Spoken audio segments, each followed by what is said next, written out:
শীতের সময় এরকম পালং শাক দিয়ে মাছ রান্না করে খেতে কে কে পছন্দ করেন? আমার কাছে তো অনেক ভালো লাগে। প্রায় সময়ই যে কোনো মাছ দিয়েই আমি এই পালং শাকটা রান্না করে থাকি। হ্যালো এভরিওয়ান, আসসালামু আলাইকুম। সবাই কেমন আছেন? আশা করছি সবাই ভালো আছেন। আল্লাহর রহমতে আমরাও সবাই ভালো আছি। আজকে আরেকটা নতুন রান্নার ভিডিও নিয়ে চলে এসেছি। আশা করছি আজকের এই ভিডিওটা আপনাদের সবার কাছে ভালো লাগবে। আর ভিডিওটা যদি ভালো লেগে থাকে অবশ্যই লাইক, কমেন্ট এবং শেয়ার করে দিবেন। আর কে কোথা থেকে আমার ভিডিওটা দেখছেন অবশ্যই কমেন্ট বক্সে জানিয়ে যাবেন। সেদিন খুবই পালং শাক দিয়ে কই মাছ দিয়ে খেতে ইচ্ছা করছিল। তারপরে আর কী করার, যে কথা সেই কাজ। পালং শাক বাজার থেকে কিনে এনেছি আর তার সাথে নতুন আলু আর কাঁচা টমেটো কিনে এনেছি। আর এই তরকারিটা কাঁচা টমেটো দিয়ে রান্না করলে আরও বেশি মজা হয়, একটু টকটক ভাব লাগে, ভালোই লাগে খেতে। আর এখানে হচ্ছে নতুন আলুর খোসা সহই নিয়ে নিয়েছি। আর তারপরে এখানে আলু কেটেছি, টমেটো কেটেছি, তারপরে এখানে পেঁয়াজ কুচি, আর এখানে হচ্ছে এক মুঠ পালং শাক নিয়েছি। আবার তরকারি রান্না করার সময় বেশি পালং শাক দিলেও আবার ভালো লাগে না, এক মুঠি নিয়েছি এর জন্য। আর এখানে 4 পিস কই মাছ নিয়েছি। আর কই মাছগুলোকে ভালো করে ধুয়ে তারপরে হলুদ আর লবণ দিয়ে মরিচ দিয়ে মাখিয়ে রেখেছি। এখন হচ্ছে প্রথমে মাছগুলোকে ভেজে নিব। আর এখানে মাছটা একটু কড়া করে ভেজে নেব, কারণ আমরা মাছ কড়া ছাড়া ভাজি আর রান্না করা যেটাই হোক খেতে পারি না, খুবই কড়া করে মাছ ভাজি করতে হয়।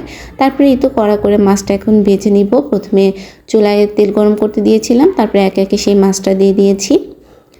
মাছটা দিয়ে এখন এক পাশে হয়ে গেলে আরেক পাশে উল্টিয়ে দিব।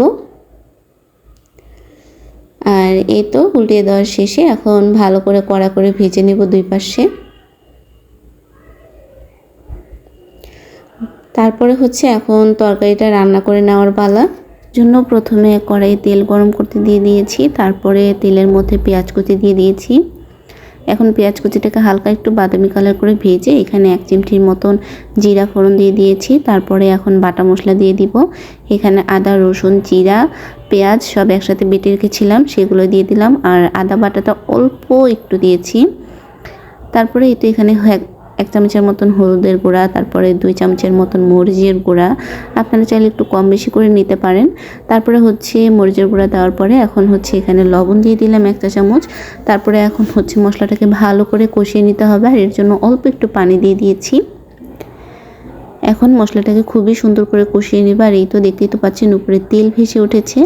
এখন আরও কিছুক্ষণ কষিয়ে পানিটা একটু শুকিয়ে নিব। তারপরে যখন পানিটা হালকা একটু শুকিয়ে আসবে, তারপরে এখন সেই আলু আর টমেটোটা দিয়ে দিব আগে। যেহেতু পালং শাক রান্না করছি, পালং শাক তো বেশি টাইম লাগে না সিদ্ধ হতে, তাড়াতাড়ি সিদ্ধ হয়ে যায়। এর জন্য আগে হচ্ছে আলু আর টমেটোটাকে কষিয়ে নিচ্ছি। আর নতুন আলু দিয়েছি, নতুন আলু সিদ্ধ হতে বেশি টাইম লাগে না। তারপরে একটু পানি দিয়ে অল্প একটু কষিয়ে নিয়েছিলাম। আর এরপরে এখন ভেজে রাখা সেই মাছটা দিয়ে দিচ্ছি। মাছটা দিয়ে আরও কিছুক্ষণ কষিয়ে নিব। আরও কিছুক্ষণ মশলার সাথে কষিয়ে নিলে মাছটাও সুন্দর কষিয়ে নেওয়া হয়ে যাবে মশলার সাথে। তারপরে হচ্ছে সেই পালং শাক কেটে রাখা ওগুলো দিয়ে দিব। আর এই তো এখন হচ্ছে মশলাটাকে খুবই ভালো করে মাছের সাথে কষিয়ে নেওয়া শেষ। এখন হচ্ছে পালং শাকগুলো দিয়ে দিব। আর দেখতে তো পাচ্ছেন একদমই পানি নেই, যেহেতু পালং শাক দেবো, পালং শাক দেওয়ার সাথে সাথে পানি উঠে যাবে, তাই একদম পানিটা শুকিয়ে নিয়েছি। আর একদম তেল ভেসে উঠেছে উপরে। তারপরে এখন এই তো পালং শাকগুলো দিয়ে দিচ্ছি।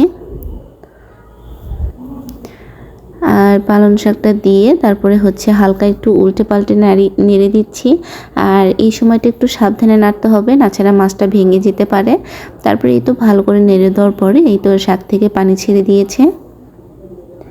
এখন আরও একটু কষিয়ে তারপরে ঝোলের জন্য পরিমাণ মতন পানি দিয়ে দিচ্ছি।